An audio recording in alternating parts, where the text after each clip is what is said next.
IRC Media brings you the first source you can watch for truth on board decisions in Indian River County. The Board Report, where taxpayers and policymakers intersect.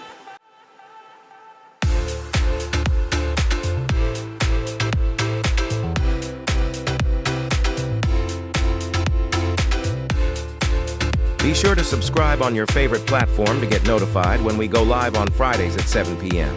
Visit IndianRiverConnections.com for more. All right. Welcome to the Board Report, brought to you by IRC Media. How's everybody doing tonight? Good, John. How are you? Good, buddy. So we got Thomas Augustus Kenny in the house from Sunshine Journal, and we got Joanne Binford from Binford Chronicles. It's going to be a good show tonight. I'm excited. We appreciate Mike in the background in the studio, making sure everything is good. I love the new intro, Mike. It's very dramatic, which I like a lot. It is. It's like 40s newsreels. Yeah, you just don't know what you're going to see. You're like, whoa, dun, dun, dun, dun, dun, dun, dun. So it's come out really good. So we appreciate Mike doing that. And, we appreciate Thomas being on the show. We had a little mix up with Joe Murphy. I guess Joe couldn't make it, Joanne. Yeah, he had something that came up last minute, and when I was texting with him, he was like, "I'm getting on a plane right now, getting ready to leave." So I don't know what it was that's pulled him away, but I'm hoping that whatever it is, it's more business related than some emergency in the family. So God bless him. Yeah, absolutely. No, we'll get it back on again. So that's no big deal. But yeah, we got to talk about some local stuff. I think we had some local news. We don't want to break anything with Jennifer just yet. She'll be on the show again, but we get into a little bit of that. What's going on locally, school board stuff. Nothing too crazy locally, huh? I don't see anything too wild. No, we've got the Frog Leg Festival that's going on, and then we have MLK on Monday. A lot of people have the holiday off, and so we've got that coming up.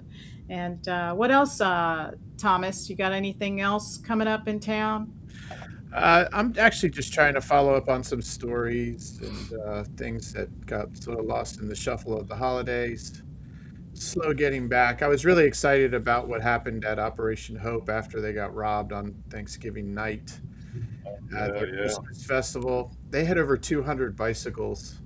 They started with zero with like 15 days to go, and Sheriff Ivy up in Brevard got wind of it through one of their volunteers and budgeted 120 bicycles to them brand new. And then they got 80 some odd more with people they were giving cash, and they were going out and buying bicycles, and the volunteers were sitting around there 24 hours a day putting it together like Santa's workshop. They got more toys than they knew what to do with. All the clothing that was stolen got completely replaced and then some.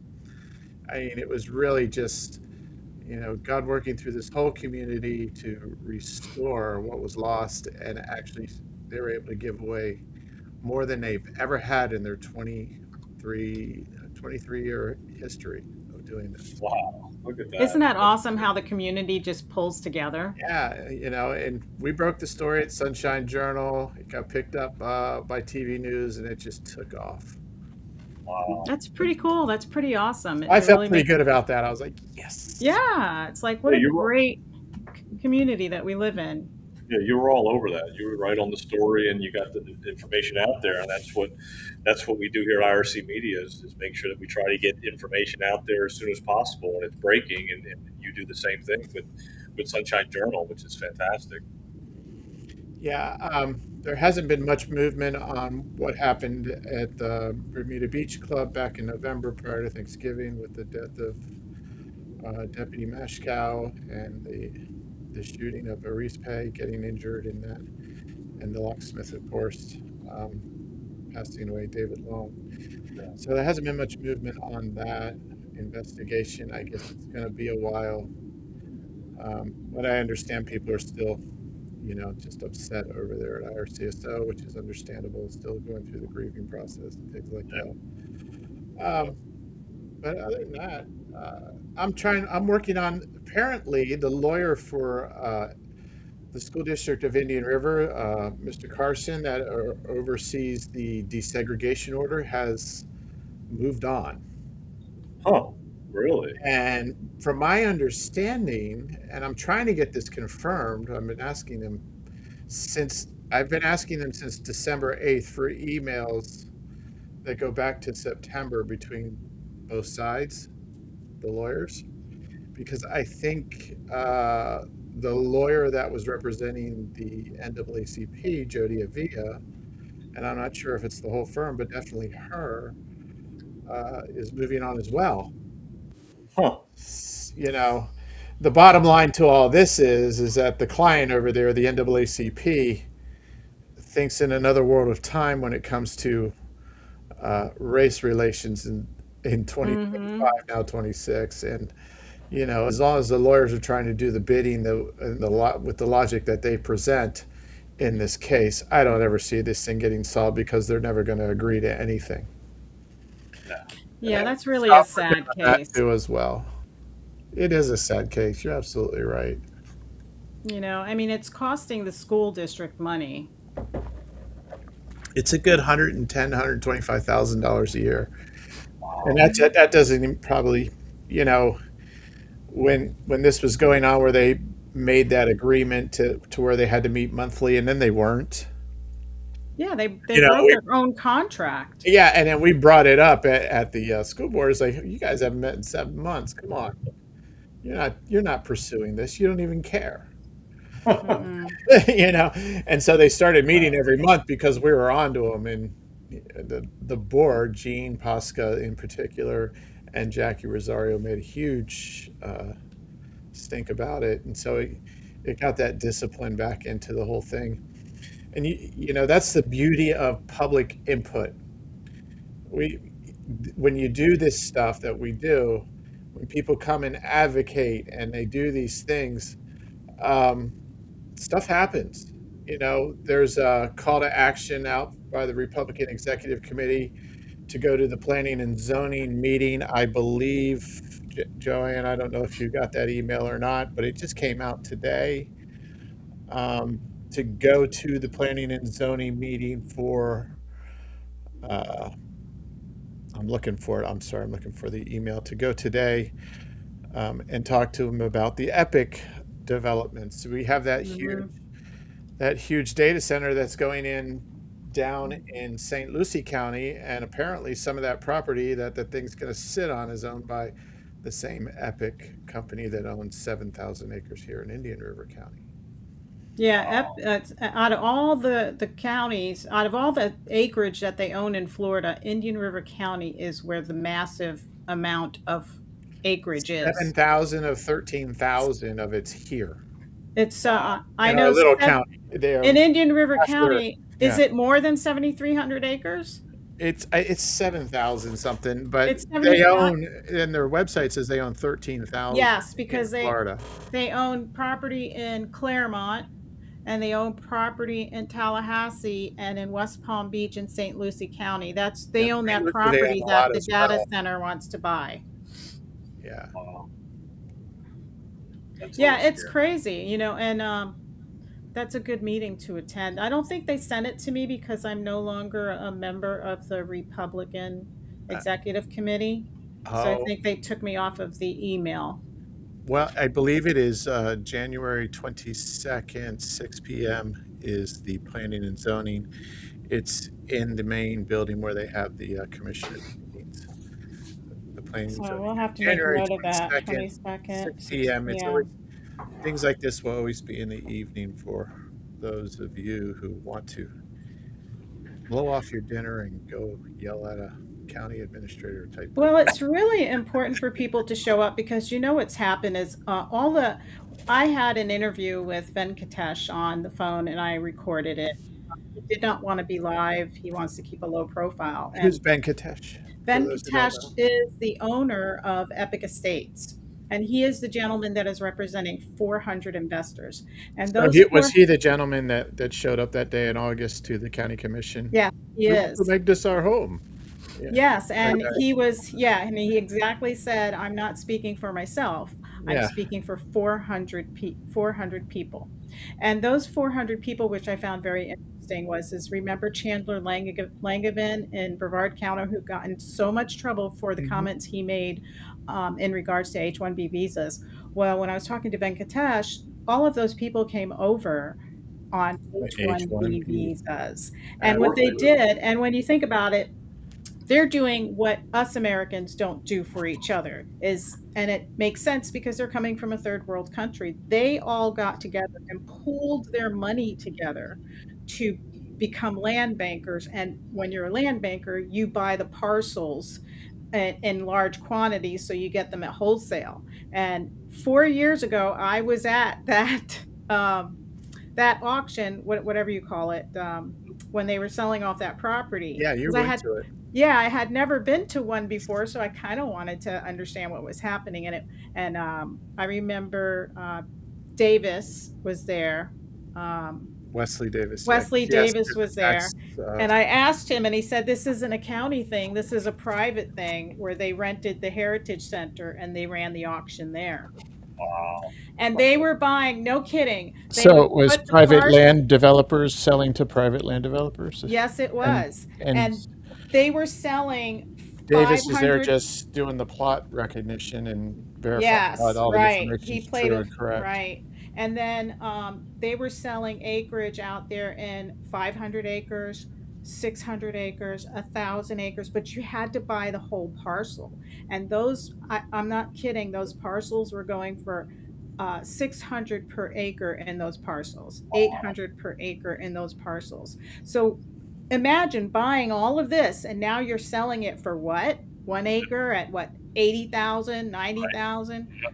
If they They get are, it redeveloped, yeah, if they get new development. Right now and it's developed ag. and this is what they've done all over the country because they're doing it in Colorado, they're doing it in Texas, they're doing it in Kansas City. You saw their website where they had all these different states where they're Yeah. doing this at. So all you got to do is invest your money once and it turns over. So now, like Venkatesh, his Like house in buying gold. Texas, it's, yeah, his house No, in Texas is $1 million home. Like he's living like none of us are living.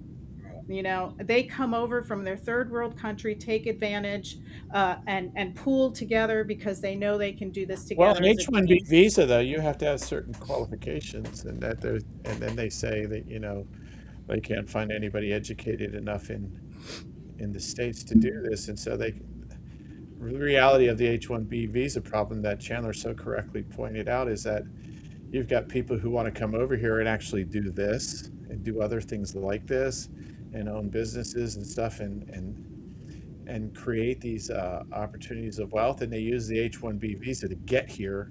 They'll take a pay cut. They're undercutting actually people who are educated and experienced American citizens who can do these jobs. And the corporate people are just going, well, yeah, we put it in an American paper. We put it in this Hindu paper and we wrote it in an Indian language or dialect or whatever. And so they've met the requirements of putting it in an American paper or putting it on an American website for the job, knowing that they're going to a paper that doesn't even use English. Hmm. And so you may cut a lot of people out who go to American universities and speak English directly and don't speak a second language that is an African continent dialect or an Indian continent dialect or whatever. And it's just like they never see the job because they're just not in that subculture. And, Yeah. and we see what happens now with these isolated balkanized subcultures. I mean, Minnesota is a perfect example of this. And the cynicism of what's happening up there in Democrat politics is disgusting because they're just totally taking advantage of things. Nick Shirley just put out another thing with 29 Hmm. transportation companies in one building, and they don't even have vehicles.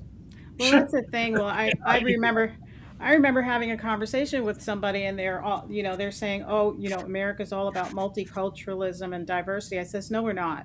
Multiculturalism is when you bring your culture to our country and you don't assimilate, and your culture is now here and you're speaking their language, it's you're not assimilating. And multiculturalism is what eats away at our culture, our American culture. Diversity is when you join the melting pot and you keep your customs, and we're not You can do taking the that. culture out of your soul, but you are assimilating to America, and now you are American. But that's not what's happening right now, and that's what Well, this you can't whole become land banking Muslim and is. live under a constitutional republic like No. America because you can't do honor killings in Sharia law, and Sharia law is a byproduct of that multiculturalism you speak of. What's happening in Dearborn, Michigan. And again, Well, once again, the Somali culture. It's Muslim culture. well, Ilhan and Omar left Somalia because a civil war was uprising, and her parents were in the government, her family's in the government, and they had to get her out. So that's how she got here. The family got here, and the brother married the sister, but really it was they were getting out because they were being attacked because dad mhm, was in the government.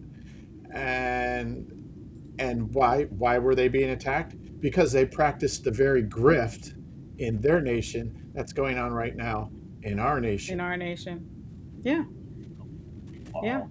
And I wish that people would stop calling Islam, the Quran, all that a religion, because in reality, religion does not ask you to assassinate people that do not want to follow your religion. It doesn't ask you, it doesn't tell you to marry children and consummate with children. It doesn't support pedophilia. It doesn't Yeah, you got a support. leader whose wife was 9 years old when he decided to become a Islam. Muhammad had a 9-year-old wife, and the only other person I could think like that is who was acted like that was Jim Jones. Yeah. Well, and the Bible also, we're a Christian nation. The Bible talks about false prophets, and I think that's who Muhammad was. He's a false prophet.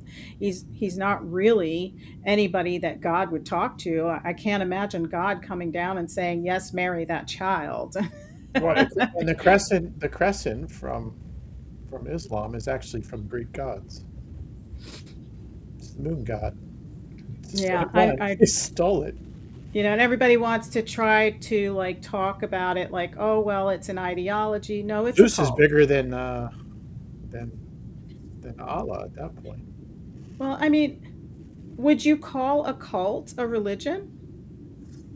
I call it a I look. When you go to the Bible and you read it, Paul basically admitted that he was in a cult because at the end of the day, when it came to the Jewish, he was a Jew among Jews, a Hebrew of Hebrews, a scholar, and all these different things. And the last act before Jesus meets him on the road to Damascus is he's standing in front of Stephen, going, "Stone this guy, execute him for it because he's a false prophet." And Stephen says, "Forgive him, for he knows not what he's doing." That's what he says. And basically, everyone in front of him, and Saul's in the front row. And then we read in the very next chapter, Paul being forgiven by Jesus. So then we have this reality, and he says, "I consider all this cultic behavior, which leads to death, because in the way he believed it, the only way you were either going to repent or be stoned to death for not following the law." And so he was in a death cult of Judaism, a form of Judaism that led to the death cult. And, you know, modern Islam's the same way in a lot of respects. The Islamist is the same thing. And people say, well, I don't believe that part of Islam. Well, then you're not necessarily, uh, you're not having total fidelity to it. Right, they're not And practicing you can Islam. explain and rationalize it all the way to me, but there's a difference between every religion and having a relationship with God, because every religion is, I'm going to work out all these laws. Paul was working out all the Jewish laws, 613 of them. Islam has their own laws.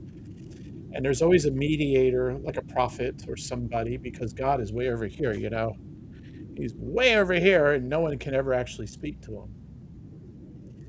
But the only faith that's professed in the earth, where God comes and meets you and you have full access to him through his son, is Christianity.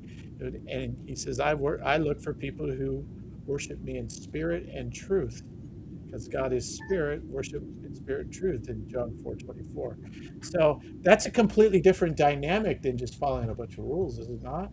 Yeah. Now the, now the rules are fulfilled in you because you allow your spirit to engage his spirit. And if you don't do that, the rules will never be fulfilled in you because you will never understand who you really are. But that doesn't, and if that happens, it's okay because you're not out there bleeding that onto other people and saying, okay, it's because you haven't fulfilled this, you are now going to be stoned to death. You're going to Yeah, or you're meet going to your go to hell. right. It's a personal thing and a personal choice, freedom of choice, freedom of will, which is Yeah. what God has There's given only us. one unforgivable sin in the whole Bible. It's to deny the Holy Spirit. That's the third person of the Trinity. So it's basically to deny God himself. And that's why Jesus says that big dissertation from John 14 through 16. He just says all this stuff about, I have to go away so the comforter will come, and God and myself will make our abode with you. And you go, oh, okay. If I don't do this, the third person of the Trinity, my spirit, will not be sent as a guarantee of your salvation. So I got to do this. And he didn't want to do it. He's like, can you take this cup from me? He's like, nevertheless, we're going to do. I'm going to obey you. And that's what Jesus did. God set up the covenant and Jesus fulfilled it. So I was talking with someone just recently about because I would like to see Islam designated as a cult because I think if they were, and I could be wrong in thinking this, but I think if they were designated a cult, they would lose all access to the the the non-taxable funding that they use Well, calling themselves a religion. well, I don't think so because cult is not a legal term. Um, it has. I don't know. See, So that's is it not a real that's the thing then? vagary. Look. I mean, I could give you Christian cults with many gods, you know, and um, and I could get in a lot of trouble for saying this, but Mormonism is a cult. you know, Jehovah's Witness is a cult. Now you get people who sort of live in both worlds, Mm-hmm. and I'll let God sort out their salvation for them. But I've talked to a lot of them, and when I start sharing some of the things that I understand from reading the Bible, like you do, and John does, and people do, uh, they go, "Oh, I didn't know that," because now it's always about this relationship. It's not about, well, you have to believe this prophet and all this stuff's going to happen, and that doesn't make you perfect in knowing God, nor does the Judaism, nor does the Islamism. Mormons, when you get right down to the reality of Mormon religion, there's that whole scripture in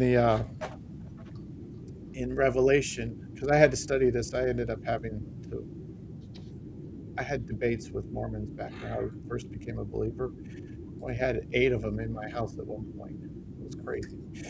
But so I did all this stupid studying, and one of the things I learned is like, here's an odd one for you. There's actual 3 heavens, and so in the Mormon religion, inside the temple, there's that scripture in Revelation where God says, you know, you have the stone. He gives you a white stone with your name on it. It's like right early in Revelation. Well, they with the man and the woman in the temple, in Mormon temple, Mm-hmm. the man and woman both get that name, but the man only knows it. He knows his wife's name, but she doesn't know his. So they both go to heaven, and then he calls out her name. They join together, and they populate another planet in the spirit with spirits through reproduction of their spirit. It's an odd belief system, you know. So And then at one point, Brigham Young, who was an ultimate racist, he hated black people. That the way you just told knew a person had a bad spirit versus a person who had a good spirit was by the color of their skin at one point. Hmm. And that got totally removed in Mormon doctrine during the Civil Rights era. Yeah, that was kind of racist. Kind of. It's in Doctrine and Covenants somewhere. Hmm. I'm channeling back to when I used to read this stuff just to go, guys, you really believe this? They had four different versions of the Book of Genesis. Wow. Because Joseph Smith wrote one in part. He was trying to do his own translation of the Bible. So they had like four different versions because he wrote one that was full, and then he redid it again, and it got Hmm. partially done. And then you have the King James as the official book. It's a lot of crazy stuff. They have their own currency. It's in the mountains in Utah somewhere. Because So how do we like really approach this whole Islam thing in our nation then? It seems like liberty really gets in the way because it's really not product of a pluralism. religion. It's the product of a pluralist society, and people do crazy cultic things all the time in a pluralist society. You just look at Satanists. I, it You are permitted to do this, and then so the question becomes: do you even argue it on a constitutional level anymore? Because that almost defeats. You're dealing now in a spiritual realm.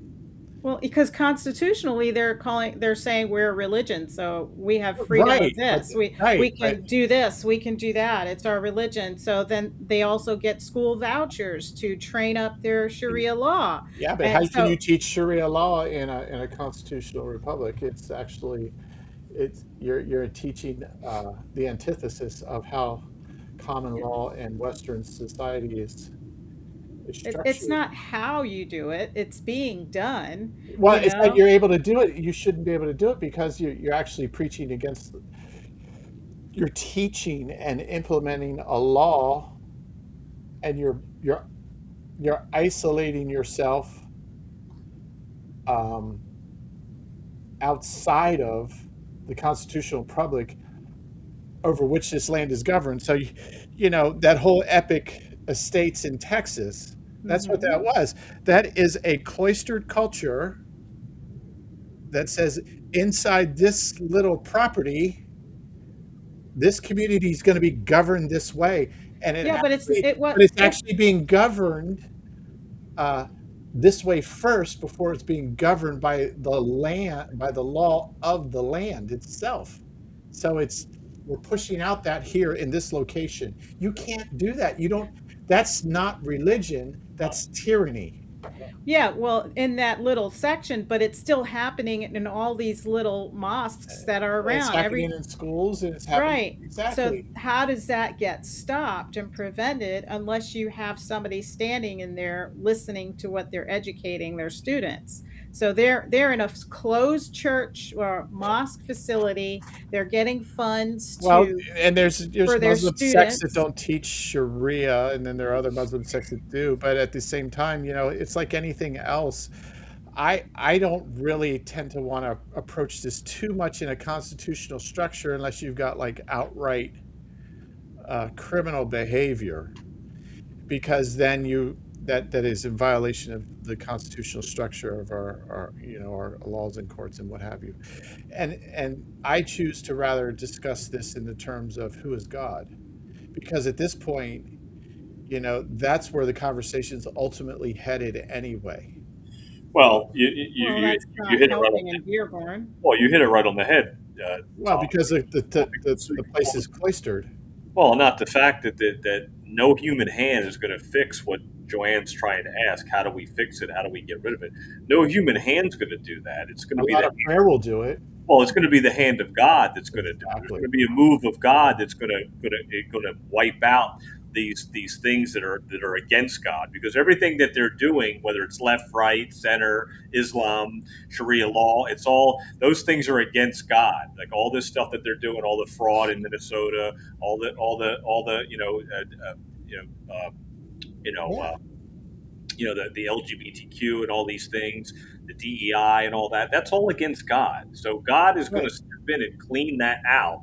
and we're going to be lifted up out of that because of that reason, so that we don't get affected by it. That's what's going to happen. I mean, Trump's not going to fix this. Nobody's going to fix this human wise. It's never going to come. It's a spiritual battle, and the spiritual battle has raged on around us that we can't see, and now it's being shown to us. Now we're seeing all the fraud. Now we're seeing all the lies. Now we're getting to bear witness to God's moves. That makes At sense. the end of the day, the reason that this welfare fraud is happening at the level it's happening at in Minnesota, and you've got Besson out there. Besson's doing hardcore investigation. I predict by the time in November comes around, you're going to see multiple states in huge amount of trouble, and you could see them finding $100 billion worth of this stuff by then, Well, if not more. tracked and traced, and that's why Doge was so. That's what he's doing in the Treasury too. Now Exactly. they're going to get the fact. Remember, He's like Keith Ellison's is a walking dead man. He's a walking man in chains because yeah. he's it's so much criminal activity. He admitted to it as well. He says, "I'm going to block them from accusing you of fraud." Well, don't forget that As an AG, the Doge thing and all that, then Elon going in there finding these machines that print money and all that stuff. They already knew where that was coming from. They were already tracking all this fraud the last 4 years when we were being distracted by the fake Biden administration. That's what was happening over those 4 years. Everything was being tracked and traced, and that's why they're bringing it to the surface now.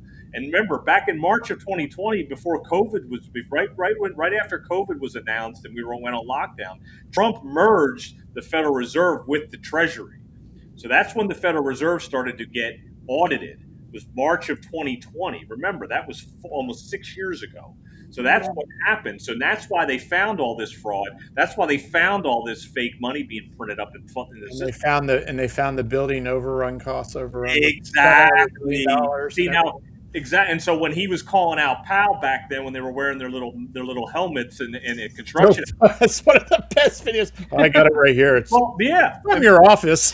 And so why do you think Trump did that? Because he set him up, because they already knew, because they knew he was over budget, because they merged the Treasury with the Fed. And so Bissett is doing all these audits. Well, he's like, I'm writing the checks. Yeah, he got all the information. So that's why he's able to find I'm allowing the bond issues, so we're gonna make this work. Mm-hmm. Why do you think silver's going through the roof right now? Because they're reevaluating the currency, and silver's going to be reevaluated to the price that it should have been 50 years ago. It should be $750 an ounce right now as we speak for the amount of money that's in circulation. Silver should be $750 an ounce and then go up from there. It's suppressed by China. Yeah, they've suppressed it for decades. China and JP Morgan. Well, but China is the biggest refinery of silver in the world. So they have the control over it, but they also consume the most silver as well. And that's why the silver's going up, because silver's going to destroy the Fed. It's going to destroy the banks. The banks that have been carrying all these fake paper contracts that they're finding, they're going to go under because they can't supply the JP Morgan is going to be in trouble because all these banks are insolvent anyway, Thomas. They've been insolvent, but now we're going to find that out, and now they're going to collapse. All these mortgages that they hold, they're all going to go bye-bye. They're going to collapse. People are eventually not going to have to pay their mortgage because they're going to go bye-bye. They're not going to have to collect money because that fake money is no longer going to be valuable for anything. It's going to be. Well, that's why they're trying to do the crypto. My friend didn't have to pay his mortgage for like 3 years because the bank that he had couldn't find it because they sold it. It got sold so many times. And he says, until you produce the document, I'm not paying you a dime. We're systematically watching the Fed get destroyed in real time. But it already happened back in March of 2020 when Trump merged the Fed with the Treasury. That's what happened. That's why we're seeing what we're seeing right now. That's why we're seeing all the fraud being shown to everyone, because that money is going to go back to the people. All that fraud is going to. Besson is actually like a financial cop. Yeah, that's what he is. He's really he's a shark about this. Absolutely. He made it a point. He says, in Silicon Valley, where Musk comes from, they see this stuff and they come in with a sledgehammer and they just start tearing things apart. He says, he didn't understand that in government. What upset him was in government, he couldn't just do that. He saw it so obviously. Everyone sees it. Yeah, but you have to roll through the processes, and the processes take. Once you get into the system, you're talking about criminal activity now, where you can fire someone for theft in a company, but do you charge them criminally for it unless you take that route as well? Whereas in the government, it's always criminal. It's going to No, be a criminal case because it's automatic fraud of the well, taxpayer, well, it's treason. You're ripping the taxpayer off. That's why I not a said private entity.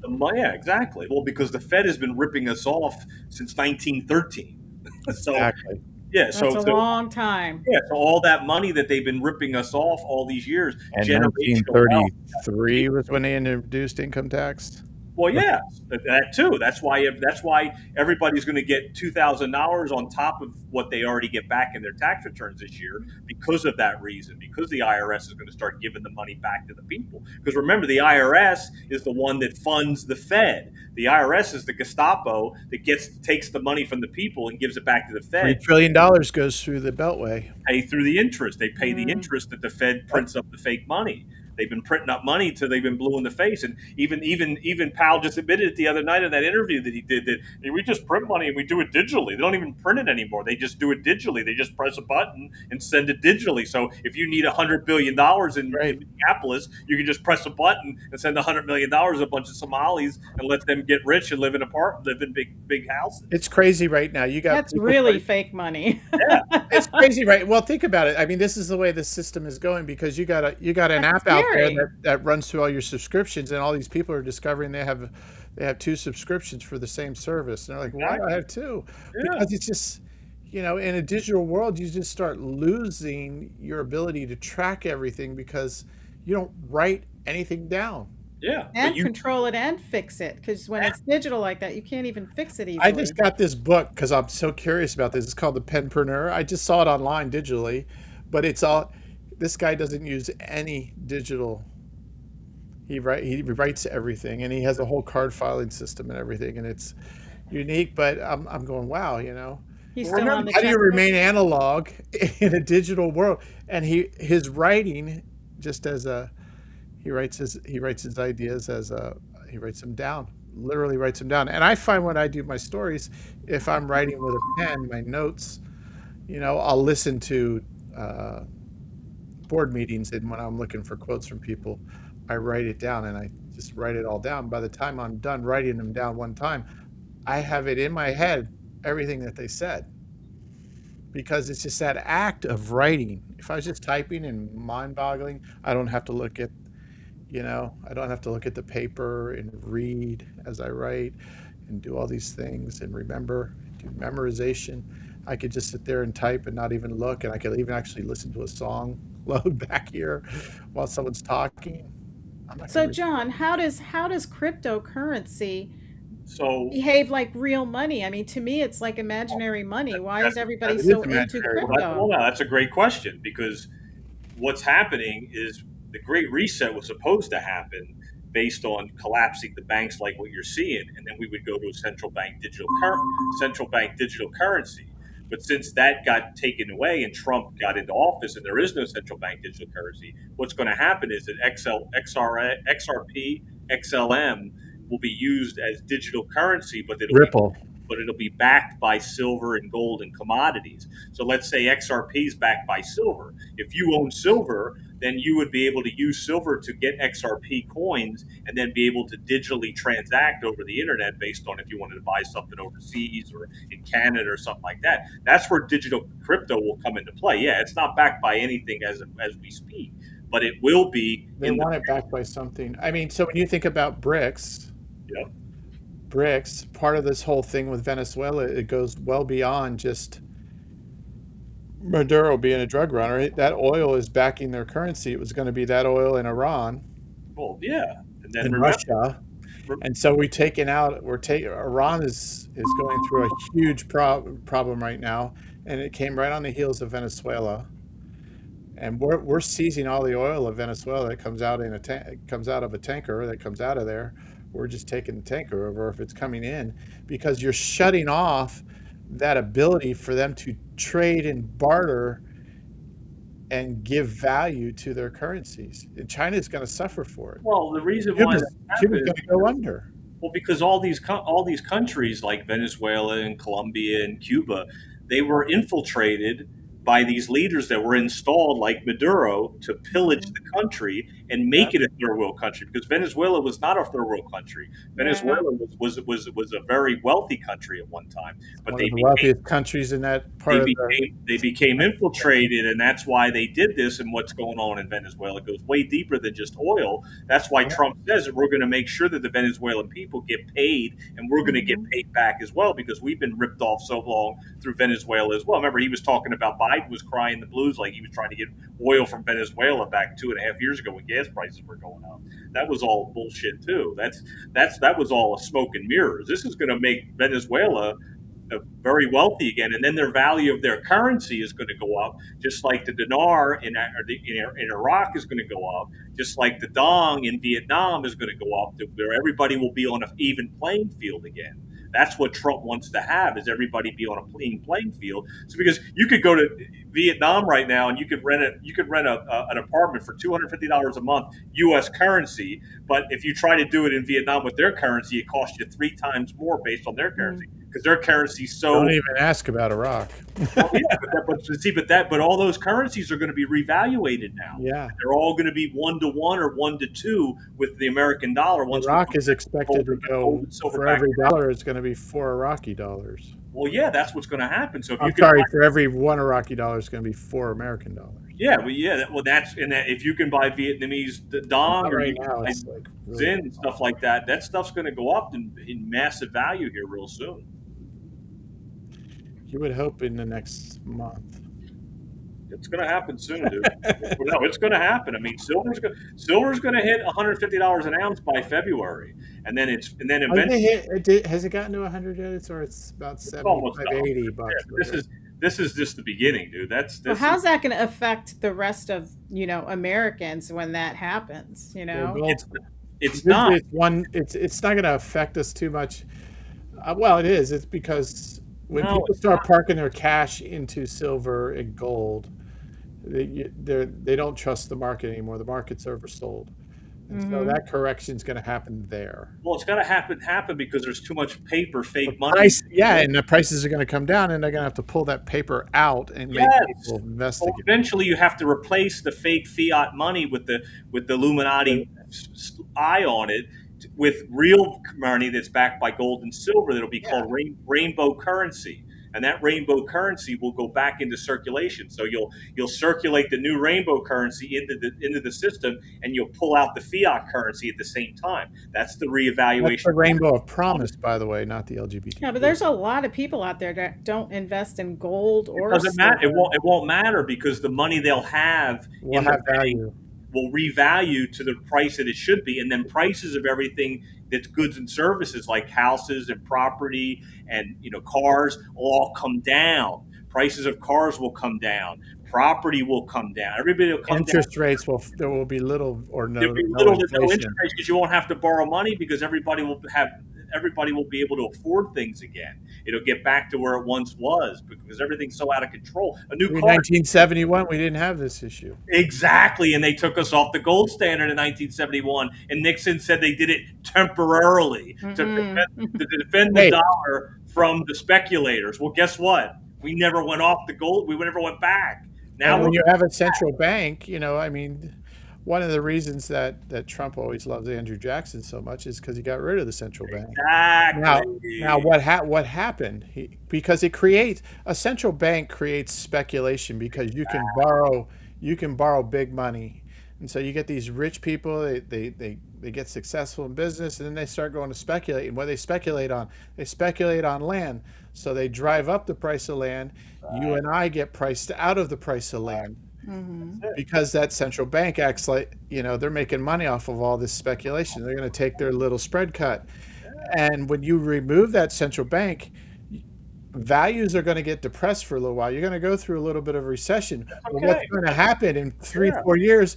Everybody in the market's going to be able to afford that land again, because you've removed the speculation that inflates prices. It drives them up, but really it's inflation. And that's where Nixon was a big liar, because he said he was defending the dollar from the speculators. Henry Kissinger's idea. Yeah, they were all liars. They're all liars and thieves, and that's what they did. They lied and they thieved, and that's being uncovered right now. God's uncovering the lying and the thieving, and they're showing us what was going on and what we need to go back to, and that's God's money.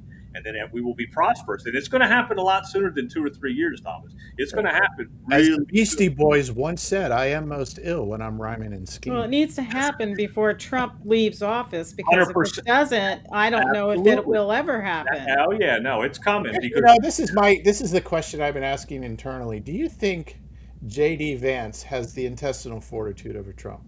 no, No, Like, is it even close? no, it's not even no, not even Do you close. think he'll surround himself where he'll get that no. with people? I mean, because I know Trump, he's not just going to go to the golf course after he dies. He's going to play golf more, or after he leaves office, not after he dies. He's going to be in heaven playing golf every day. But after he leaves office, he's going to be around, and his sons are going to be there, who've learned a heck of a lot from their dad. Yeah, for sure. And so you got to ask yourself, will J.D. Vance even have 75-80% of the intestinal fortitude over Trump? Will that be enough to take America, or do we look for a DeSantis who's demonstrated on a state level, but based on the way he ran in 24, got in with the wrong type of Republican? No. Right now, that's the least of our worries is what JD Vance is going to do. Right now, we need to focus. Well, it's just one of those questions I go, because this guy, you know, when I look at Vance and I look at DeSantis, they both speak the message very well. Vance is way better, and DeSantis is really good. Well, Vance is way better. He has more personality, because Oh yeah, DeSantis has a sometimes when personality of a DeSantis, board. yeah, he's like dry, and then he's good looking. You know, I don't think DeSantis is good looking, Well, and remember, he's young. You know, I'm talking on a DeSantis female has a better point. You tan. know, remember, we have to give the power has to be given back to the people. Yes. And that's us. That's you, me, everybody that's the common man. The power has to be given back to us. And that's what Trump is doing. Trump's giving the power. Trump's trying to get rid of the IRS. Well, yeah, he is. Well, he's already on that track. It's already done. The IRS is finished. The Fed is, like I said before. I don't know if they're finished yet, No, John. the IRS is finished. You can mark my words. That is, I pray they. The IRS, after this year, the IRS is finished because, like I said before, the Fed has been merged with the Treasury, and that was the IRS is the Gestapo for the Fed. So the enforcement arm. Once you get rid of the Fed, you don't need the IRS. That's why, remember, you guys are forgetting. What did Trump say he was going to do? He's going to make it the External Revenue Service. Exactly. So the IRS is going to turn into the External Revenue Service. Which is tariffs. Once all the tariffs come into play. Exactly. And selling federal lands, too. Exactly. So the reason why people are still having taxes on their tips and they're still having taxes taken out on their Social Security is because the government Trump needed the money to fund the government until the tariffs kicked in. Now, once everybody gets their tax returns this year, the money that was taken out of people's checks for Social Security and for taxes and tips is going to go back to people's pockets this tax season. Then the tariffs will kick in and you won't need the IRS anymore because you won't be getting taxed on tips. You won't be getting taxed on your. He's always said this, that his tariff strategy was to do this ultimately. You need the dovetail. So you needed the tax money now. Remember, he signed the big, beautiful bill on July 4th, and people are still getting taxes taken out of their tips still. Mm-hmm. Yeah, so they are. Yeah, because why? Because it's a recordation because it's a recordation because I think the limit on tips is $25,000. No, even people's Social Security are still getting taxed, Thomas. Yes, yeah. So he needed that money to keep the government going until the tariffs kick in. Now the tariffs are going to kick in because July 4, 2026 is our 250th anniversary, and that's when the timeline starts to shift, and that's when you're going to see massive changes come in March, April, May, all the way up until June. And the IRS fiscal year will start. You can mark my word. The year starts on. They're in Q2. The government's in Q2 of the fiscal year. Not. Yeah, it's on the IRS is finished. The IRS is done. This is the external. Those people that work at the IRS right now are being trained to start working on the External Revenue Service. Which my friend was a statistician in the IRS. He took the early out.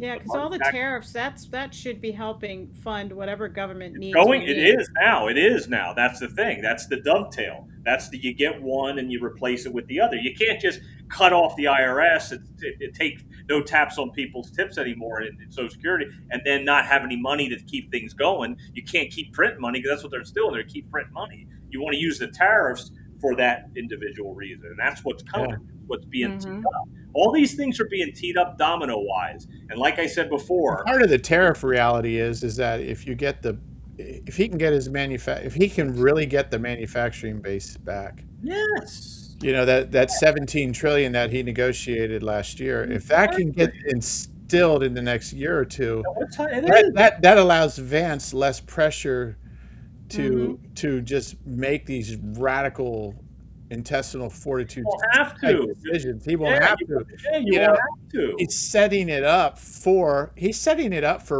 if the Republicans were anywhere near smart, he's setting it up for dominance for the next 4 He's election setting, yeah, cycles. yeah, he's setting it up for the power back to the people. So then Yeah. we make the decisions. We get the money. We get the tariff money. We become wealthy. That's why he says, make America wealthy again. And it's not just make America like the United States of America, it's make the whole North and South America great again. Not just us. It's I going mean, to be, people don't understand that part of that Venezuela handling of that guy who's a terrorist, a narco terrorist, and you well, know, he's a, European Union doesn't recognize him, NATO doesn't recognize him, 60 some odd countries don't recognize him.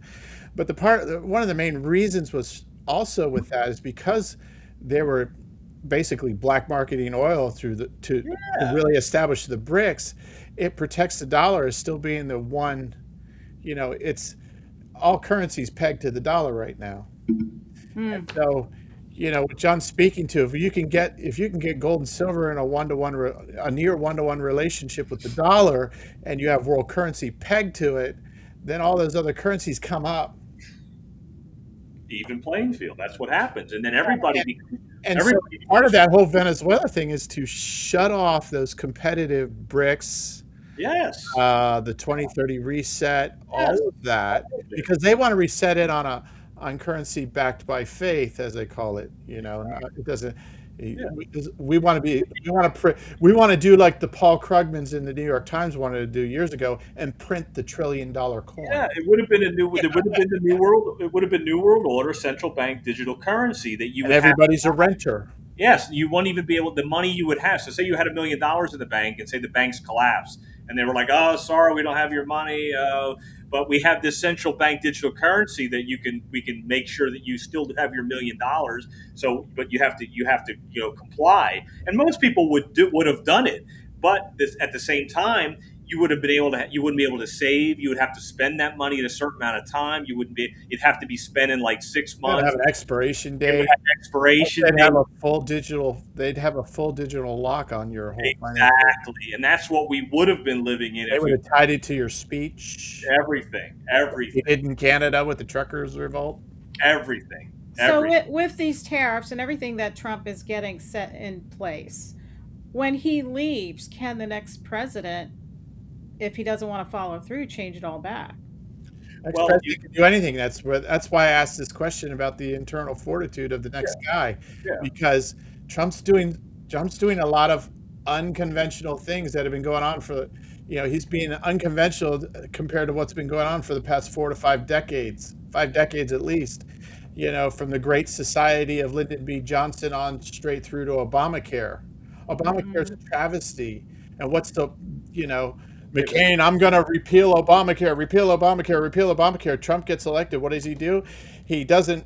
He's the tie-breaking vote to repeal Obamacare. He doesn't do it and dies next week. yeah. I believe that It's like Trump, and it's I- like you put a personal vendetta over everything else just because he said you weren't a good candidate. I believe that at some point there won't be a Democratic Party won't exist after this is all said and done. When all the They fraud, really don't right now. well, I know, but what I'm you and I saying, know them from Well, you when they were can't- growing up. So that's what I'm saying is that when this is all said and done, after these midterms come and all that, and all this fraud comes out, there won't be a Democratic Party. Most of these people, these frauds, these fraudulent governors, and these Omar, whatever her name is, they'll all Ilhan be Omar. gone. Those people won't be around come this time next year. The Democratic Party will cease to exist, and I believe, in my personal opinion, I've said this for years on the TGI Now podcast, that we will have a people's party. We will have a party when Trump is all said and done with this. We will give the power back to the people. We'll transfer power not from one party to another, not one administrator to another. We're transferring power from Washington, D.C. Go back and listen to his inauguration speech in Uh-huh. 2016. Go back and listen to it tonight, Thomas. Oh, I know exactly what you're talking I can about. repeat it. I can repeat it word for word. We're transferring power from Washington, D.C., which is the scum, and giving it back to you, the people. That was Once one of the we most profound inaugural speeches when this is all ever. said and done, when everything starts to collapse and the world changes, it's happening as we speak. That will go down as the greatest speech that ever was given by a president. I guarantee. I loved that speech, but at the same time, I think, how do you do that when you have a Congress and a Senate? We have Well, three branches of government. because most of those people, Joanne, will be gone. They won't exist because all Yeah, 40 seats are not 95% of those people in the Congress and the Senate are corrupt. And so they're all going to get exposed and they're all going to get taken out of office. And then the people are going to take back the government. And the people, the common man, that won't be the Nancy Pelosi that gets all these stock tips and makes millions of dollars. It'll be somebody like you and I that will represent our community. And we will go to Washington, or we will go wherever the new capital is, or whatever it is, and we will make the decisions for our hometown, like it was back in the day in 1776 and beyond. Yeah, there was even talk of actually restoring the original Virginia side of the boundary to DC. Well, either way, whatever it's Can you at, imagine if they did that, and Arlington yeah, becomes part of the District of yeah, Columbia again? you That won't would have really help Virginia's electoral problem that it you won't currently has. you We won't have have so many people that need to be removed from the House and the Senate yeah. now. How do you remove them You know how all? They you can't remove even do it now. you know how you remove them, Joanne? Most of those people all signed on to a certified election in 2020 that was fraudulent. That is treason. So most of those people that are in the House and the Senate and the Congress signed on a fraud. They signed off on They January. signed on a state in Georgia that had 315,000 votes They, jammed they into the all count for Biden.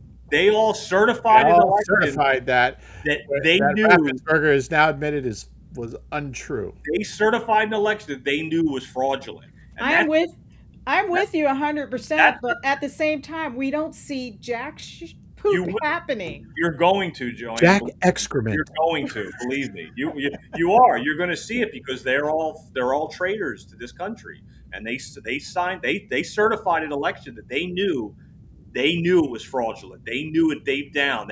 Pence knew it. Trump knew Pence Oh yeah. was going to certify it. Trump knew Pence was going to betray him just like Judas did to Jesus. He We knew. can't disrupt established norms. The Yeah, norm is a lie. yeah. You Yeah, have to have it faith that was. that you have to have faith that that's what's going on and that's what's going to happen because believe me, it's going to happen.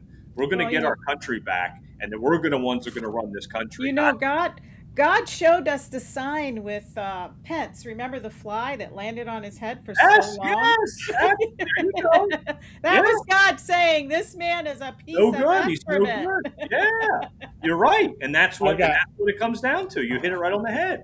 So have faith that that's what's going on because I truly believe it. And I've seen it in my own personal life. I've seen the downloads of what God told me that what's going down behind the scenes is bigger than we can ever imagine. Believe me, Mm. I can Well, tell I you. think that for the case of Iraq and its currency, this what's happening in Iran is huge Yeah. Yeah. because the mullahs have been controlling Iraq. Yes. You That's, know, they're going to get liberated too. They're all going to get they liberated. have the mullahs have big alliances with the Iraqi government, and the CBI has been thwarted Yeah, because they don't want that competition for oil. So all they've placed. been working hand in hand, minus the Kurds. Yeah. And the whole reality of that is that if this happens and the mullahs fall, and a carrier group's going over there right now as we speak, I think they have the global support after what the Iranians did this weekend. The Iranian guards did this weekend, killing over 20,000 people at point blank range. Again, Iran and the whole nuclear thing and all that, and when Trump took out the nukes, that was way deeper than what you realize. Those Well, nukes, it's to get them out of their neighboring countries where they're manipulating currency with oil and different things that they do, and allow these other places to get reestablished. Iraq in particular, I think. well, they I all think Iraq probably has. I think Iraq has more natural gas than they do. They don't have more oil than they do, the but 16-year plan with Hillary was to go in and invade Iraq, then invade Syria, and then invade Iran and get Iran to have nuclear weapons. That's why Obama gave Iran $2.2 trillion in cash so that they could get Mm, the 700 billion on the their whatever. uranium one deal so they could start building their nukes, and then they were going to make a nuclear war that was going to be Iran was going to attack Israel. That's what was the 16-year plan was to do, was to completely ravish that whole region and And just you just bring up something that's very important that a lot of people don't seem to understand about government planning. They think in 2 decade cycles and oh yeah, 30-year cycles and 16-year plans, and absolutely. they're constantly modifying them to do these things. What Trump's doing with Greenland started in 1944 or 40 or Yeah, whatever, and so this is something that's been on the table for a long time. Uh, Even the whole thing with getting the embassy to Jerusalem yeah.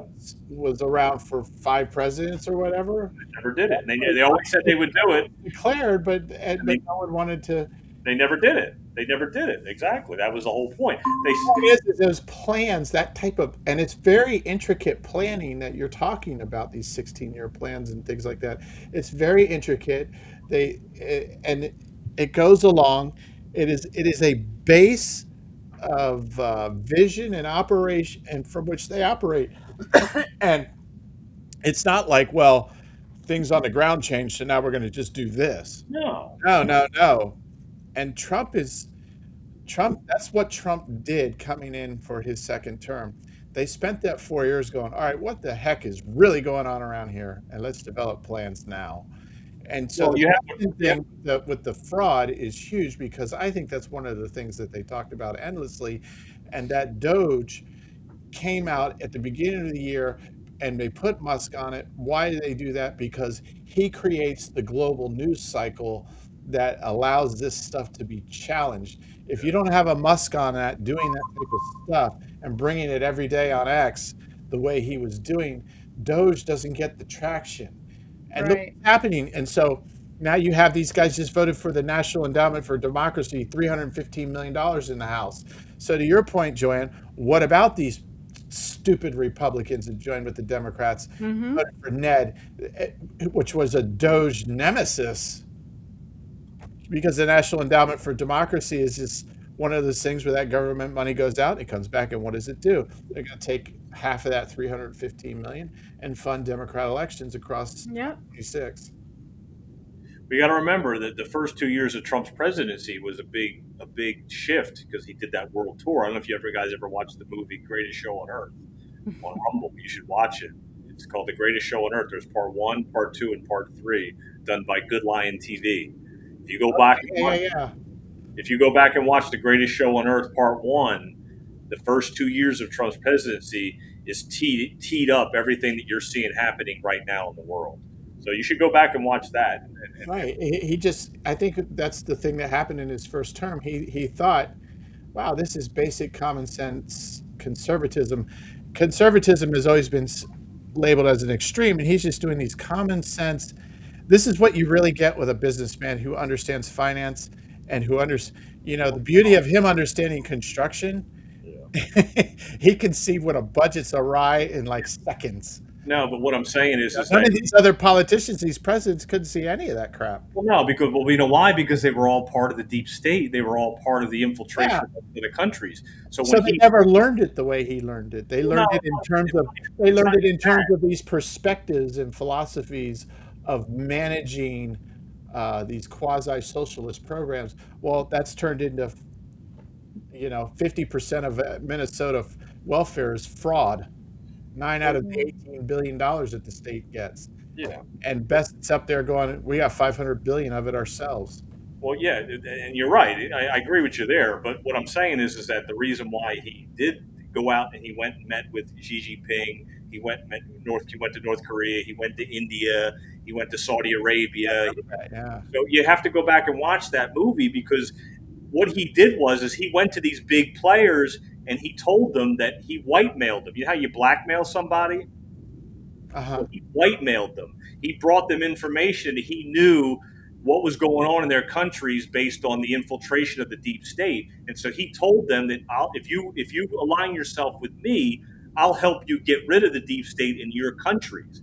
And so that's why Kim Jong Un fell in line. That's why Saudi Arabia fell in line, because he went and showed them all the receipts of the whitemail that he had on the information, the intel. India fell in line at first, and it seems that they've backed off a little bit. Who? India. India's fell in line. If you go back and watch that movie, Tom. Right, but I mean now though, in his second term, a lot of people have been a little bit more, No, you have A to. little No, more pushback. a little no, more pushback, yeah. Back. But it's on minor things. It's No, they're not.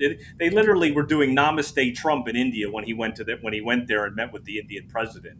They had a stadium full of 100,000 I people. remember that, yeah. Had 100,000 people all wearing white Trump hats. They were going Namaste Trump, Namaste Trump, Namaste Trump. You go back and watch it. I'm telling you, you need to go back and watch that I movie. remember that, yeah, but I'm talking in his second term. No, but the second term, if you watch part 2 and 3, it'll explain what's going on with the money system in part 2, and then part 3 goes into what's going on with Israel and why we're having that conflict between Iran and Israel right now. Mm-hmm. You have to go watch these movies, and they break it all down for you. You have to look at it from a 40,000 foot view. When you start talking about like Trump's second term and all this political stuff, it's not political, Thomas. It's biblical. And so when you see yeah, no, I agree with you there. but when you see all the things and all the dominoes and all the chess pieces that he lined up in all these places, now it'll all make sense about the financial system and XRP and gold and silver, and then what's happening in Israel and Yeah, because even in his second term, NATO, was an issue in his second term because he was not giving all of his support to these wars, and the NATO nations were starting to step in, which is not NATO is the New World Order. That's a good thing. That's the New World Order's army is NATO. NATO. That's the New World Order's army. So that's and he wants. I think he wants NATO to go away. I would like 100%, absolutely. He sent troops to Greenland. Yeah, to get it out. Yeah. Yeah, wait till Trump goes to Davos in a couple days and puts them. Oh, that's going to be good! I can't wait. Well, that's going to be the final straw. That's going to be the final hurrah. That's going to be the comeuppance speech. Yeah, he already put them on notice the first time, and that's in the movie too. Yeah, it's wow. You have to go back forward. You have to go back and watch some of these things and listen and have eyes to see and ears to hear. Like yeah. You have to go back. I agree. It's just trying to put it in that concrete. You can't. You can't. You just sort of have to. You just have to have you got to be able to perceive what's happening. A lot of people hear and they see things, but they don't perceive it. Well, it's a lot of information to digest. It's overwhelming, actually. It really is, because there's so many moving parts, and every moving part is an intricate issue. Yeah. It has its own moving parts that you have to understand, and then you have to understand how all those things connect together. Yeah, and it's like John said, it's not the conventional view that we've always had fed to us, that we sort of just taken for granted in media. We've learned that, we've learned as a society as a whole. Obviously, some people knew this already. Rush Limbaugh was one of the first to really share that. Look, you can't. He would do it from a constitutional perspective. So he always had that Republican Democrat thing going.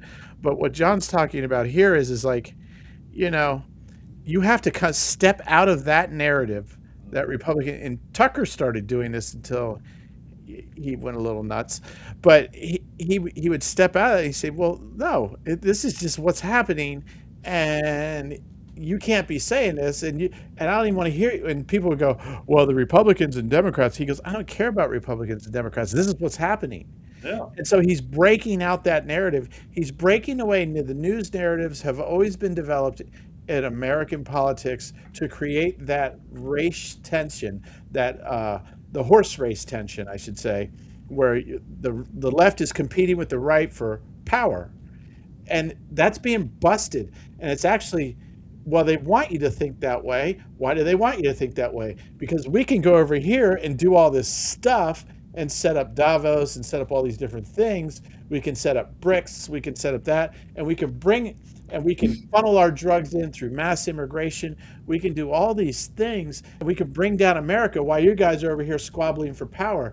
America is never about power per se, because a constitutional republic says we want the best and the brightest. This is what the theory behind it was, philosophically. We want the best and the brightest to come serve, and then after you've served, you leave and go back to do what you're doing. You know, one of the biggest decisions ever made in our republic is, that everybody always talks about, is George Washington left in his second term. He left. And when did we have a problem with a president not leaving? FDR. What did FDR do? He turned America into a progressive state. He turned it into a progressive nation, and he did it over 4 terms. What did he try to do when he did that? He tried to expand the court, because the court came in and said a lot of his New Deal stuff was unconstitutional. So he threatened to expand the court.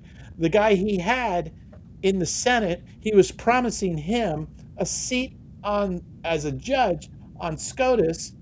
Could he get his stuff through in the Senate? That guy had a heart attack and died in the middle of it. Man. And he was trying to expand it with 6 additional judges. What do we see Democrats trying to do now? They want 6, they want 15, because then they can pack the court. And then it becomes a 9-6 court. And so, this is what's going on, and FDR did this, and after FDR made that threat, it spooked the House and the Senate. He almost got it, except the man dies, and he almost gets it. And so what do? Well, they're like, well, let's just come to a compromise. We got breaking news.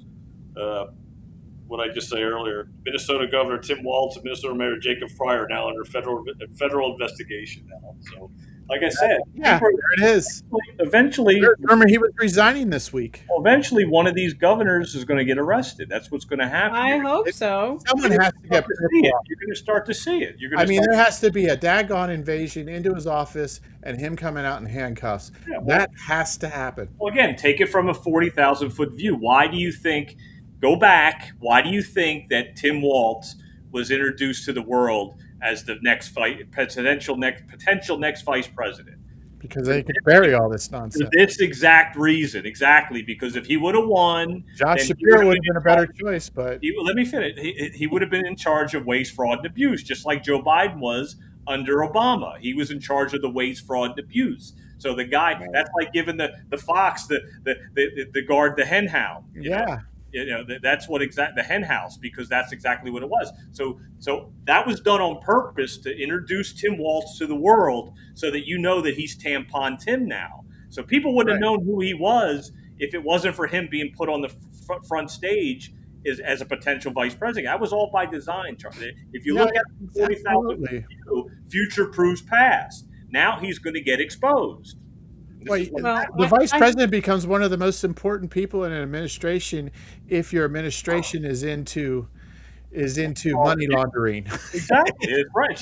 Because Joe Biden did it all through Ukraine. He had a 50-year. I mean, he turned Delaware into a one-party rule, doing this stuff, and as a senator, and he became one of the most powerful people to where he could actually get up in front of America and in the confirmation hearings of. Clarence Thomas, and just racially malign him with impunity. Yeah. Well, that's why remember Joe Biden was Joe Biden was against all the things he was for during his presidency. Remember, he was against gay marriage. He was against race, fraud, and abuse. He was against Publicly. He was hard on crime and He was cocaine against. and drug addicts and throwing Yeah, them he in was. jail, first offenders. Publicly He was he was, hard. but he was behind the scenes. He was just doing whatever he wanted. Well, no, that's the whole point. That's the point Yeah. of the exposure. That's the point of exposing who they really were. He didn't. He was against all these things. Then he became president, and then he was for them all of a sudden. All of a sudden, you had all these gay and lesbians on the front right White House lawn. Yep. Doing all that was all by design too, to wake people up. Remember, this is the Great Awakening. So this is to do all these things, these events that are happening are to wake people up. Look at it like you're watching a production. This is a production. Oh, it's totally a production. He wasn't a candidate for vice president. He was a production. He was to show you the fraud that is going on in all these states. That's the whole point. I don't even think he did that whole video where he took the jab, and I don't even think he took it. Well, a lot of them didn't. It was all fake. Yeah, it was all fake. They didn't. I think if he had taken the jab, he'd have been dead He'd already. be gone by now. He already had cancer by then, Yeah, so he would have been gone by Yeah, now. and he had the dementia. So they probably just faked it because They already. faked it 100% because they knew what was in it. They knew it was a bioweapon. They knew that. Are we going to talk about Indian River? I know, right? Yeah. Well, it was a good conversation. So No, it is. It's a great conversation, but Yeah, but it's this is the nothing really going on board report. Yeah. Well, they've The county's boring. Let's talk about all the fun stuff. Oh, hey, they've got a good show going on this weekend at the fairgrounds. Who wants to go eat frog legs Right, in yeah. 40-degree weather? We'll I see know. you there. Got the Frog Leg Festival. Frozen Frog Leg Festival. Do we have a MLK parade on Monday? Right. That'll be on 45th, right? Yeah. Yep. And it's Mike Bollock's going to eat frog legs. He loves them. He says he puts all sorts of spices. He just loves frog legs. He loves staring at the little frog body and just biting into it. So who's all going to go to the MLK parade from the school board? It'll be Peggy Jones and Peggy Jones will always be there. He loves Peggy it. Jones is at the Frog Leg Festival. She's a piece of work. Oh man, they really need. Well, we do have, and here we do have candidates that have declared. You have this Mr. Lang guy who wants to run against Jackie Rosario. Jackie has declared, of course. In 4, with Terry Barenborg declared, and this gentleman who wants to run against Gene Pasca in 1, I forget his name. It's going to bug me now. Jeffrey, is it Jeffrey? Jeff something. Yeah, you're right. Yep. This is what you Jeffrey do when you try and do spontaneous news and you're old. You forget names. Well, I just looked at it and I didn't write them all down, but yeah, I took a glance at it the other He's a day. military man, and it seems concerned. he? His wife works at the public library. So is Pasca running again? I haven't seen Jennifer his has said name that up he there. is, but he hasn't declared yet. Yeah, We he's need done a someone to good run in job. 4. I really like Pasca up there We because need he's. someone to run in 4, Joanne Bifford. Huh? You're in 4, right? I thought you were running in 4.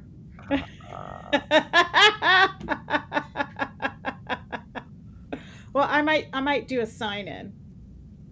Oh, there you go. We probably shouldn't reveal these master plans. But yeah, there's still time for people to sign up to run for District 4. So, and hopefully Gene Pasca will run again. I really liked having him on the board because he's so mellow, and then when he speaks, it's just so important, everything he says. Well, I think it's just been really awesome to me. The board only had a brief moment where it had a conservative 3-2 majority, and that was when Kevin McDonald was appointed by the governor in April 24, all the way up until August, and a lot got done quickly. And so that was really cool. But one of the things I think that has happened is because the school system is succeeding. Dr. Moore is not a bad educator. He's a great educator. Matter of fact, I've seen that guy. I've said this here before. When he starts talking about educating kids, he gets teary-eyed. He loves it. Okay? And so you got to take that zeal, that passion, that enthusiasm, and just point it in the right direction.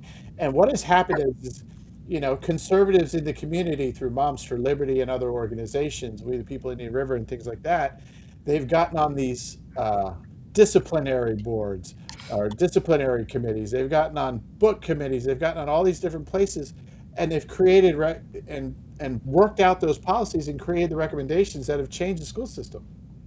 Mm-hmm. And so, and by the time they get to the board votes on them and they're unanimous. And the cell phone stuff, all these things we've talked about. And the person who's the public face at it is Jackie Rosario. There's no classical school in the district if it's not for Jackie Rosario. She championed that for 4 years prior to the superintendent doing it. And why did the superintendent do it? Well, Miami started to do it. He's like, well, we better take Jackie's ideas. Because he's seeing people that he worked with and going, why are they doing this? Because the writing is on the wall about public education. And so one of the things he did, he made it a full choice district. You can go to any school. Doesn't matter where you live. You can go to any school you want to go to. Mm-hmm. There's a seat for you. All the what is it? The schools, my brain, magnet schools, Liberty Magnet and stuff like that. 128% capacity. So there's waiting lists for all your magnet schools. So Osceola Magnet's going to get expanded next year because it's going to move into Oslo Middle. And so they're going to have a lot more seats available. Yeah, there's a lot of changes going on. Imagine had 300 people on a waiting list in 24. Mm-hmm. Which is an improvement from the years prior where he was just losing students and losing students and losing students. Well, and it's starting to level off a little. They're still losing, but this is the thing, and now he wants to. This whole reorganization is also, you'll have some facilities where if you have people who need specialized education for their kid because they want to be in science, and mom's not an expert science homeschool teacher or whatever, he wants to be able to allow them to come to the school and just take those courses. Mm-hmm. That's a great idea. That's innovative education. So it supplements that and takes that burden off the mother who may not have an expertise, or the father who may not have an expertise in those areas. And they need labs. So you have these homeschool co-ops that need labs for these like science courses. He wants to be able to make a lab available to them. They come in and rent it. That covers the expenses. It creates a little revenue, offsets things. That's community. That's doing what you're supposed to do constitutionally in service to your public. And that philosophy, I think people don't understand. They're like, well, yeah, let's move more classical schools in here. Let them take over if there's some space available, no matter where it is. No, that's tyranny. That's a one size fits all. That's tyranny. That's communism. That's a dictatorship. No. Make people have all these offerings. So if you want a classical school, you go to classical school. You want this, you can go to that. Whatever the case may be. But the school system can still be that central hub because it has the facilities that we, the taxpayer, have paid for. And I'm all for him doing that. I think that's what comes. Yeah, I like that idea because that's localism. Your parents are your customers, and their kids are one of the most important treasures in their lives. So if they have a kid that does better with homeschooling, and like you said, a parent isn't good in one subject, then they can take them to the school to learn that subject. That's great. I mean, help my diamond in the rough become a polished diamond. You're bringing up the next generation you're supposed to succeed.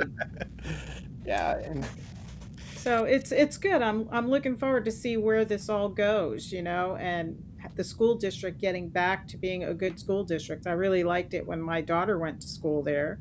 She got a good education. Yeah, when he first got here, you had a Mars Schiff there, you had a Peggy Jones, and they had that 4-1 domination in votes with COVID and all that other stuff.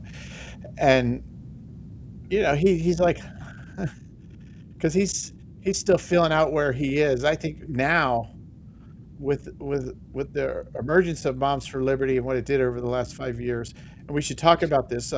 Jennifer Pippin resigned 2 weeks ago from Moms for Liberty. It came out a week ago Monday prior, And I didn't know anything about it.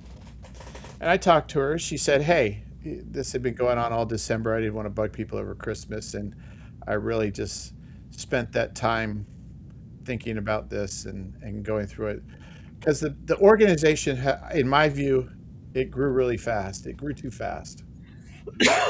One of the things that she said to me was that there were at the high point in Florida, there were 37 chapters. Now there's only 11 or 10. Oh, wow. I didn't know that. That's Yeah, uh, that's a huge shift from. yeah, and so and then they had that. So there's that, and then there's the support locally. It started becoming this national thing, and when you start getting national, people start coming in and giving these people who did a grassroots thing, and they start throwing that national flavor all over it. This is how you raise money. This is how you do this. This is how you do that. You get away from the grassroots. You just have to, Mhm. because there's only so many hours in the day if you're leadership. And you're going out there, and you had a Pat Blackburn who oversaw chapter building, and she went to county after county after county after county, continued that grassroots operation. Tiffany there doing, especially with the books, she was great in media, taking down Joy Reid on MSNBC and things like that. And then you have that underneath people working with the grassroots and doing that. All that went away when Tiffany left, because after Tiffany left, Pat left. And so the whole thing sort of shifted in just this national It's like a little focus. domino there. And they're starting to go into certain districts across the country that are bigger. And the first year when I ran, I got funded. I got some money from Monster Liberty. The last cycle we didn't. And so you say, well, you have a more national centralized focus, but that's not necessarily, it's not that they don't believe in liberty and all that. It's just, it's more centralized control. And sometimes coming from DC, I can tell you that these national people get in there and they start telling people this is the way you do it. And ultimately what happens, if they're not careful, they could lose their organization altogether. That's concerning me, because Monster Liberty has been such a strong voice. Well, And it's been very grassroots, very family it has to oriented, stay. very tight knit. So when Jennifer put out that big statement, and everybody's read it, we as a board were just like, and she explained really in detail some of the personal things that I would let her share, because I don't want to overstep the bounds of what she wants to share in that regard. But we were like, the way the organization's moving in that national perspective, and that branding, and the way they're doing things and going after some of these other places, the way they do nationally, it's like, well, we can always continue doing what we do here. That's We right. were always Keep it we home. were always just it was about the people who were with us, because none of the books don't get removed from Indian River County, and that happens without 35 residents who are members of Moms for Liberty going up there and reading. That's our biggest example. The proper curriculum doesn't get selected if there's not a Chris Allen, vetting it as a member of Moms for Liberty. She vetted and vetted and vetted, and They read so many books, those yeah, people, she read. ladies and Yeah, and the state took all of her notes that she submitted to the portal on that curriculum review and said, this woman knows more than the experts. Because the experts are like, this is okay. And here she's got like this detailed where DEI and SEL and all these other things. And, there's like in one of the math books, they're talking about the top 5 brands that teenagers smoke for cigarettes. I mean, come on, you're not supposed to have. We don't need that in our statistics books. I'm sorry, we just don't. Yeah, they found all kinds of It'd things be in there that my top people 5 would read potato right chips or over. something. Yeah, it's just insane, and all these little polls that lean towards progressive ideologies, and Yeah, it was a lot of subliminal messaging in those books. yeah, and so you know, she had 42 newspapers from around the world calling her. Wow. because she flipped a state all single-handedly by just being thorough. And so the people did this. It's the Mm-hmm. people. We're a forerunner of what John's been talking about the whole night about it's the government back to the people. Our county has been a forerunner in this. It's come under the branding of Moms for Liberty and other things, but the reality of it is that's who we are. So the new org is Family First Indian River County, and it's really just a continuation of what we've always done, because it's wonderful to do it with the people who are doing this stuff with us. And everyone does their strength. That Chris Allen, she's just great at curriculum review. That was her strength and all that stuff. Mm-hmm. We go advocate. We had the time to do that. Jennifer's really good at the podium. Jennifer is really good at the pornography in the schools. We call her the PhD in porn. Because she knows the stuff. Well, yeah, I remember when she had something for everybody just to read. Here, we got this out of this book, got this out of this book, and when you read it, you were like, "Oh my gosh, And I don't she's know if I could still, read that at the podium." It's in this believe me. book, you know? That night I didn't read. I didn't read on that. But the other thing that was going on too was, you remember the NAACP was upset because they said we bum rushed their show Mm-hmm. with the books, but they were coming to talk about the DSEG order, Yeah, or the African American history standards, because DeSantis had gotten into the race, as you know, and so Kamala made that speech in Duval, and they were that's coming right. to fight that, and we came in, you know. Jennifer just came to a meeting one day, and we didn't even think about this. She came to a meeting in June at Moms for Liberty, and our June meeting that year in 2023, and said, "Hey, this law has passed. This is what it means. So if we can go read these excerpts, and they should shut them down while we're reading, they have to remove the book." And so we just said, well, we should do it July. Well, July is like, it was really close to July 4th and all that. So it's like, we'll just do it August. We planned it for August, and we had to get the word out. And that's what we did. We had no idea what the NAACP was doing. We didn't care. We're going to do our thing, you Mm-hmm. know? And it's always that forward thinking, always forward moving. And that's what, Family First Indian River County will do. Yeah, all the parents pulled together, friends pulled together, grandparents were out there. It was packed. Remember, people were lined up against Oh walls my gosh. And then John and in the Amichuku showed lobby. up. Reverend Reverend John Amichuku showed up from North Carolina, the book banning Mm-hmm. pastor. And I was like, when I saw him there, it's like I've seen this guy, God's greater than government sweatshirt online before, but I didn't really quite understand who he was. And I remember when he did that, because he read the book and he just kept reading, and Peggy's trying to shut him down. We had given him like 2 or 3 excerpt sheets, and then he gets tossed. And I was like, I'm watching him because he's not stopping. He's not even gonna stop. Mm-hmm. They, they, And you know what the they had great thing was they is had a TPUSA film team there. I saw the guy later. I was like, what's that other guy following him around? It turns out he was TPUSA, because they're doing TPUSA Was, too. I remember that. Yeah.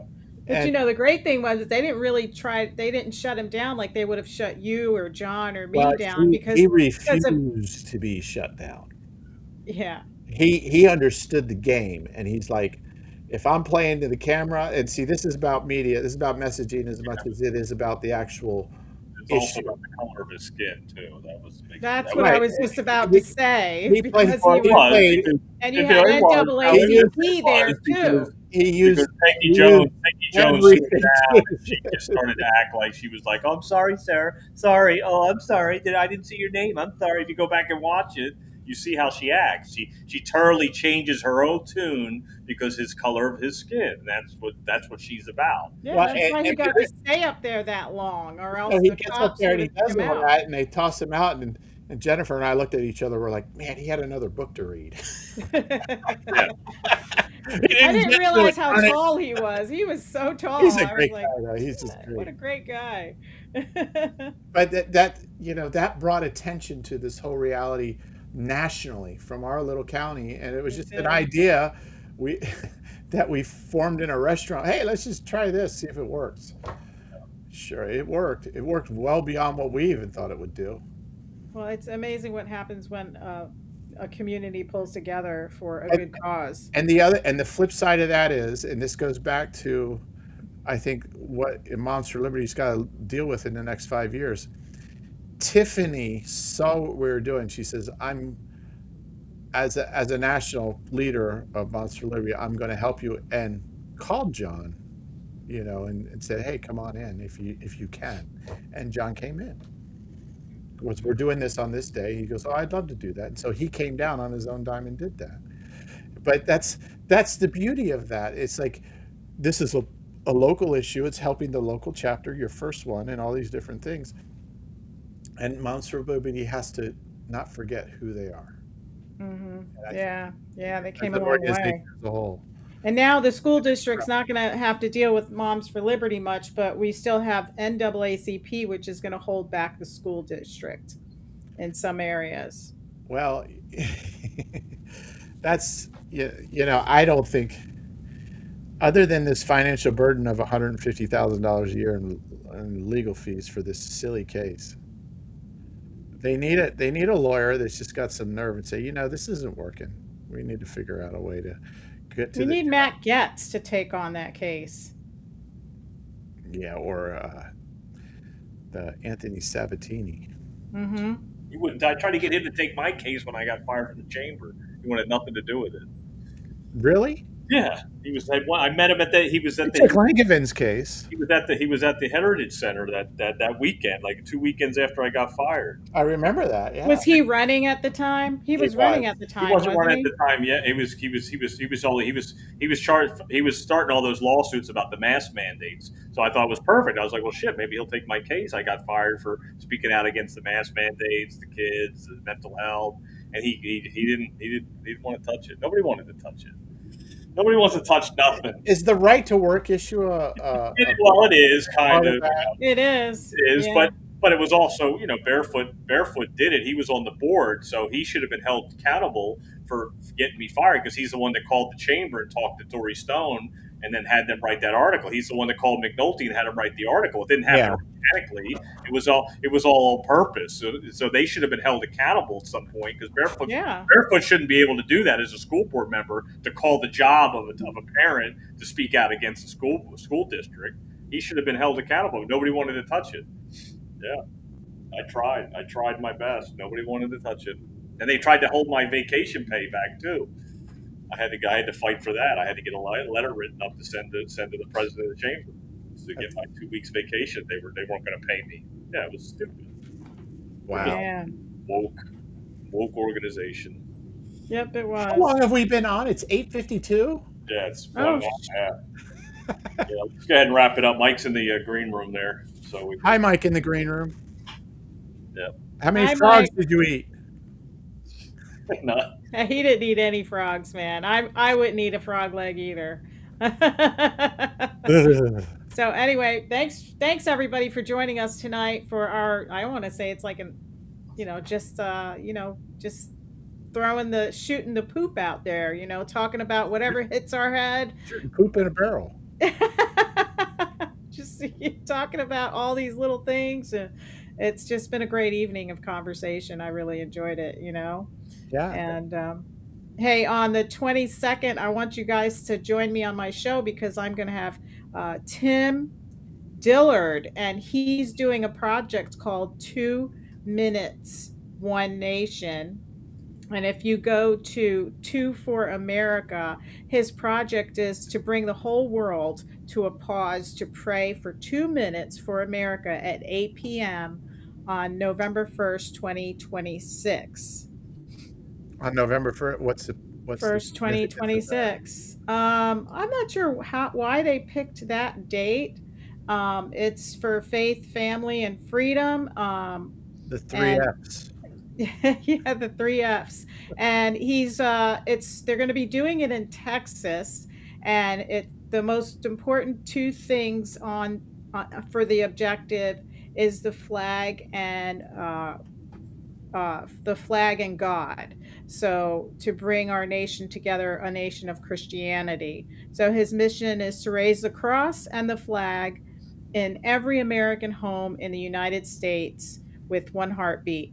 Um, and everybody to pray, and there's going to be like this big Tron that lights up the United States. And every time somebody signs up for it and they get online to pray for 2 minutes, a light shines, a light turns on that board, and it shows what state is Oh, that's praying pretty cool.